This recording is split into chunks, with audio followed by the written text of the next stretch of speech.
Like, subscribe and press the bell icon for new updates.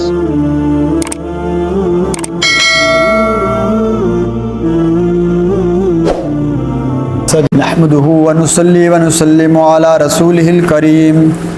اما بعد فاعوذ بالله من الشيطان الرجيم بسم الله الرحمن الرحيم وانذر به الذين يخافون ان يحشروا الى ربهم ليس لهم من دونه ولي ولا شفيع لعلهم يتقون ولا تطرد الذين يدعون ربهم بالغداة والعشي يريدون وجهه ما عليك من حسابهم من شيء وما من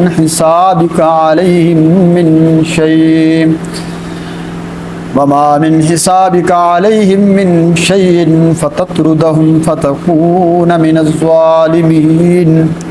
وكذلك فتنا بعضهم ببعض ليقولوا أهؤلاء من الله عليهم من بيننا أليس الله بعالم بالشاكرين صدق الله العظيم اللهم صل على سيدنا ومولانا محمد وعلى آل سيدنا ومولانا محمد وعلى آل سيدنا ومولانا محمد وبارك وسلم ثم صل علیہ۔ کل کے درس کے اندر مسئلہ علم غیب، مسئلہ بشر رسول بشر ہوا کرتے ہیں، اور مختار کل عالم الغیب بھی اللہ، مختار کل بھی اللہ، اور پیغمبر بشر ہوا کرتے ہیں، فرشتے نہیں ہوا کرتے۔ یہ تین مسئلے اللہ نے ایک آیت میں بیان کیے، اور بڑے واضح طریقے سے خود حضور صلی اللہ علیہ وسلم کو حکم دے کر فرمایا کہ آپ یہ بات کہہ دیں تاکہ لوگوں کو یہ شبہ نہ رہے کہ کہیں اس میں کوئی تعویل نہ کر لے، لیکن اس کے باوجود تعویل کی گئی۔ اب آج کے سبق کے اندر اسی قرآن مجید کے بارے میں پیچھے نبی صلی اللہ علیہ وسلم کی ایک صفت ذکر کی کہ ہم نے جتنے بھی پیغمبر بھیجے، آیت نمبر 48 کے اندر ہم نے ان کے ذمہ کیا لگا، اللہ مبشرین و منذرین، یا تو وہ خوشخبری دیا کرتے تھے یا وہ ڈرایا کرتے تھے۔ اب منذر یا مبشر یہ پیغمبر کی دو صفات ہیں۔ منذر کہتے ہیں ڈرانے والا، مبشر کہتے ہیں خوشخبری سنانے والا۔ اب اس کو عام مفہوم کے اعتبار سے دیکھا جائے تو ڈرانے والا ڈاکو بھی ڈراتا ہے، پولیس کا تھانے دار بھی ڈراتا ہے، فوج کا کوئی افسر بھی ڈراتا ہے، وہ بھی لفظی اعتبار سے منذر وہ بھی ہے کہ ڈراتا ہے، وہ بھی ہے۔ پھر نبی بھی منذر ہے، فرق کیا ہے؟ وہ ڈرائے گا اپنے عہدے کے بل پر، طاقت کے بل پر، ڈاکو ڈرائے گا اپنے دوست، خوف، اسلحے کی نوک پر، اور پیغمبر ایسا منذر ہوتا ہے کہ جس کے دل میں امتی کے حق میں جذبہ موجود ہوتا ہے، شفقت موجود ہوتی ہے، محبت موجود ہوتی ہے، کہ جس طرح ماں اور باپ اپنی اولاد کو ڈراتے ہیں کہ بیٹا اس جگہ پر نہیں جانا، یہ جگہ جو ہے جاؤ گے راستہ خراب ہے، ان لوگوں کے ساتھ نہیں بیٹھنا، جہاں سے نقصان پہنچ سکتا ہے۔ پیغمبر کے ڈرانے کا مطلب یہ ہے کہ میرے امتیوں، اللہ نے قیامت کا دن بھی مقرر کیا ہے، اگر دنیا کی زندگی اپنی خواہشات کے مطابق گزار کر آؤ گے تو میں تمہیں ڈرا رہا ہوں قیامت کا دن اللہ کا عذاب بڑا سخت ہوگا۔ اور مبشر بھی اس طرح خوشخبری سنانے والے ہیں، بشیر ہیں، بشارت دینے والے، اگر میری باتوں پر عمل کر لو گے تو پھر میں تمہیں خوشخبری سناتا ہوں، ہر وہ بندہ جو شرک کے بعد شرک سے بچ گیا اور نیک اعمال کر لیا، اللہ اس کو جنت کے اندر محل عطا فرمائے۔ اس کے بعد شان نزول یہ ہے کہ کچھ مشرکین مکہ نے جناب ابو طالب جو حضور صلی اللہ علیہ وسلم کے چچا تھے، علامہ ابن کثیر نے نقل کیا، مشہور بات ہے، آپ صلی اللہ علیہ وسلم کے پاس آئے اور آپ سے کے چچا سے کہا ہم آپ کے بھتیجے پر ایمان لانے کے لیے تیار ہیں، ہم ان کی محفل میں بیٹھنے کے لیے تیار ہیں، شرط ہماری یہ ہے کہ یہ جو کمی کموڑے، یہ جو غریب ہمارے غلام بلال جیسے لوگ، صہیب جیسے لوگ، اس طرح کے دوسرے لوگ جو موجود ہیں، ان کو اگر آپ اٹھا دیں تو ان سے آپ کہہ دیں جب ہم بیٹھیں گے تو یہ نہیں بیٹھ سکتے، پھر ہم آپ کے پاس آتے ہیں، ہم آپ کی بات سنیں گے۔ اب میں آپ کو بار بار اللہ کے نبی کی ایک صفت ذکر کر رہا ہوں کہ حضور علیہ الصلوۃ والسلام تو یہ چاہتے تھے کس طریقے یہ مکہ کے سردار مسلمان ہو جائیں، اگر یہ ہو گئے تو پھر سارا مکہ مسلمان ہو جائے گا۔ حتیٰ کہ روایات میں آتا ہے حضرت عمر رضی اللہ تعالیٰ عنہ نے بھی یہی رائے دے دی، یا رسول اللہ کوئی حرج نہیں ہے اگر ہم ہٹ جائیں، ہمارے ساتھ یہ صحابہ بھی ہٹ جائیں، اگر یہ اسی بات پر آتے ہیں تو ان کو آنے دیں، ہم بعد میں آ جائیں گے، یہ صحابہ بھی بعد میں آ جائیں گے۔ تو حضور علیہ الصلوۃ والسلام نے دل میں اس بات کو سوچنا شروع کیا، ابھی یہ حکم نہیں دیا تھا کہ میرے صحابہ تم نے نہیں آنا، جب یہ آئیں، اور اللہ تو دلوں کے حالات کو بھی جانتا ہے، اللہ نے فوراً یہ آیتیں اتار دیں اور فرمایا میرے محبوب پیغمبر آپ ان مخلص مومنین کو اٹھانے کے بارے میں سوچ رہے ہیں اور ان کفار کو بٹھانے کی بات کر رہے ہیں، اللہ تمہیں حکم دیتا ہے آپ ان لوگوں کو تبلیغ کیجئے جو خدا سے ڈرتے ہیں، جن کی صبح و شام اللہ سے ڈرتے ہوئے گزرتی ہے، جن کی صبح و شام اللہ کی عبادت میں گزرتی ہے۔ تو اس کا مطلب یہ ہے ویسے تو تبلیغ ہر قسم کے بندے کو کرنی چاہیے، کافر کو بھی، مسلمان نیکوکار کو بھی، مسلمان جو گناہوں کے اندر پڑا اس کو بھی، لیکن فائدہ ہمیشہ اس کے اندر ہوتا ہے جو مسلمان ہے، جو آخرت کا ڈر رکھتا ہے، اس لیے فرمایا آخرت کا جس کے اندر ڈر ہے اس کو آپ تبلیغ کیجئے۔ یہاں صحابہ کی بڑی شان بیان ہے، اللہ نے اپنے نبی کو حضور صلی اللہ علیہ وسلم کو امام الانبیاء کو تنبیہ کی ہے کہ آپ نے اپنے صحابہ کو نہیں اٹھانا۔ آج کتنا تبرہ ہوتا ہے، ابھی محرم گزرا پہلے 10 دن میں ہر مجلس کے اندر حضرات صحابہ کرام رضوان اللہ علیہم اجمعین کے اوپر تبرہ کی گئی، حتیٰ کہ بعض یہ لوگ ہوتے ہیں جی ہر ایک کو لے کر چلنا چاہیے۔ تو ہمارے ایک اہل سنت کے عالم تھے، انہوں نے ایک پروگرام میں کہا کہ بھائی آپ جو کہتے ہیں اتحاد چاہیے اتحاد چاہیے، کبھی ہم سے بھی سنا ہے کہ ہم نے کسی اہل بیت کی کسی شان میں گستاخی کی ہو؟ اہل سنت کسی ایک صحابی کی شان میں گستاخی، اہل بیت کی شان میں گستاخی نہیں کر سکتا۔ آپ ان سے کہیے کہ یکم محرم الحرام حضرت عمر کی شہادت کا دن ہے، ایک اسٹیج پہ آئیں، یہ حضرت عمر کے مناقب بیان کریں، ہم بھی حضرت عمر کے مناقب بیان کریں۔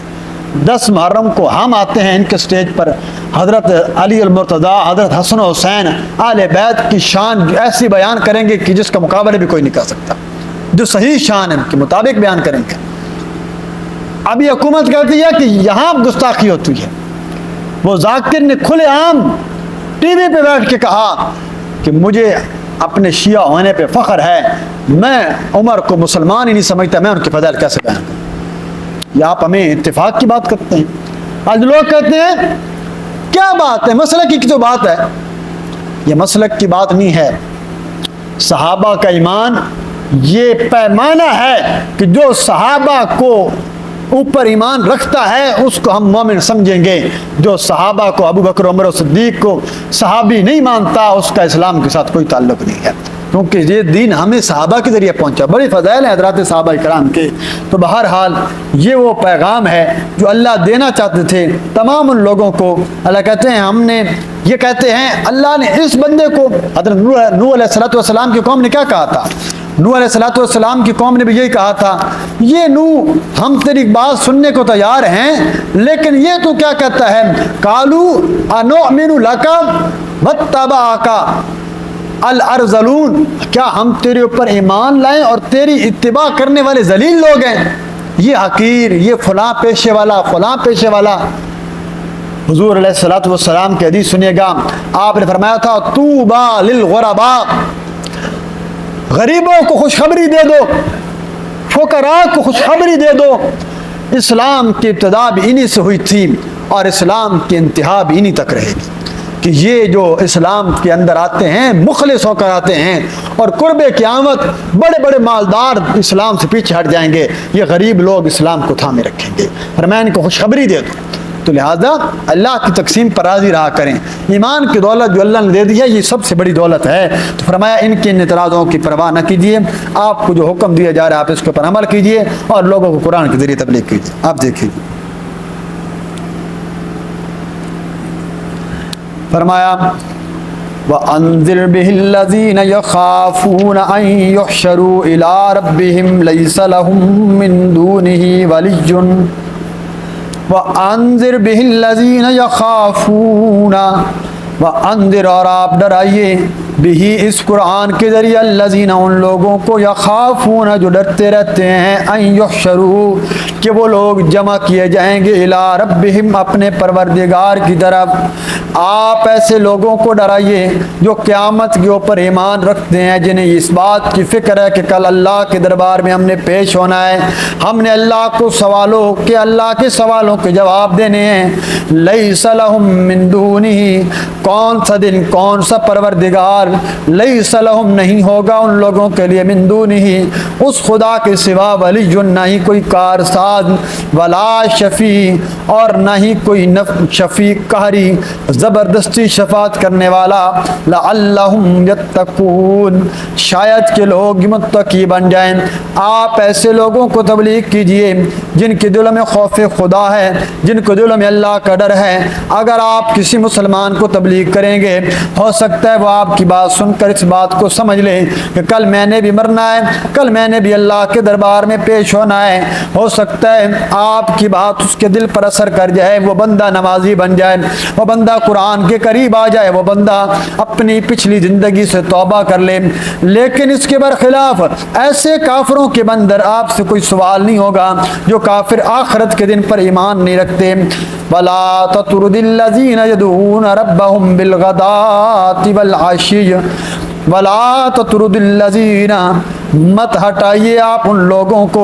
مت دور کیجیے آپ ان لوگوں کو یدعون ربہم جو پکارتے ہیں اپنے پروردگار کو صبح کے وقت بھی والعشی شام کے وقت بھی. صبح شام اللہ کو پکارتے رہتے ہیں, جن کا دن بھی اللہ کی عبادت میں گزرتا ہے, جن کی راتیں بھی اللہ کی عبادت میں گزرتی ہیں, 24 گھنٹے کی زندگی اللہ اور اس کے رسول کے حکموں کے مطابق گزارتے ہیں. آپ ایسے لوگوں کو اپنے آپ سے دور مت کیجیے, آپ ان کو مت ہٹائیے. یریدون وجہہ ان صحابہ کا سب سے بڑا کمال یہ ہے وہ اللہ کی رضا چاہتے ہیں, اللہ کی رضا ان کا مقصود ہے, دنیا کا مال نہیں لینا چاہتے, کسی بندے کو راضی نہیں کرنا چاہتے.